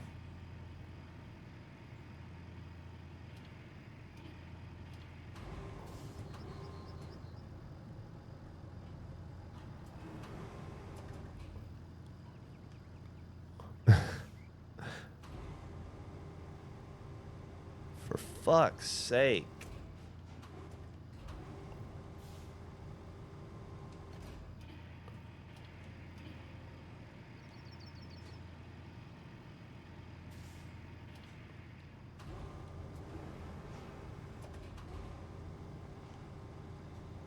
Thank you.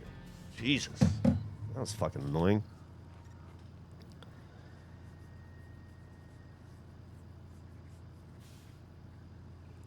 Geoff is over here. Mark's over here saying Geoff is so old he learned typesetting on the printing press. Lol. I got news for you. Geoff is so old he learned typesetting on a printing press. I was an Army journalist in 1993. We learned it. We didn't use it, but we learned it. It was at the tail end of that world. I learned how to do layout and design in the old school way too, which is you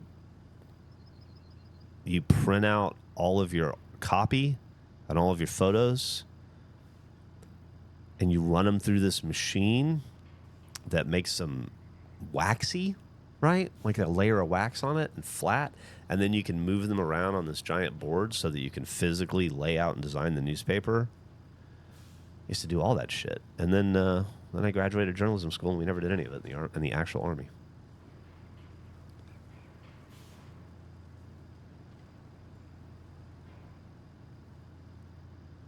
I learned cursive in the second grade. We never talked about it again. Yeah. I used to have to use cursive a lot as a kid. Let's see. Prepare geyser station for suspension. We have to deliver, resources. I bet this is the last big mission we have to do. So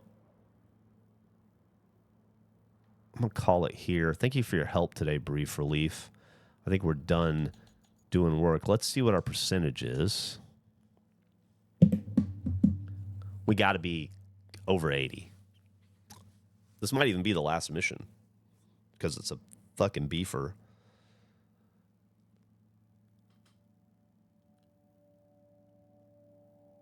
92%. We're getting so close. We're getting so close. I'm not calling you old with my questioning, but thank you for confirming it. I am. I'm old. I'm 50 years old. There's no two ways about it. I'm half a century old. I'm not shying away from it. I'm pretty proud of making it this far. And I've packed a lot into that 50 years, so. Thanks, Geoff. Always glad to help. Always glad for the help, Brief Relief. Really do. It's fun to play video games with other people. They would put kids with bad handwriting in special classes, taught cursive 4 times a week. Oof. When I write and print, I was so sucky being a lefty growing up. Man, it was the worst. Especially back then.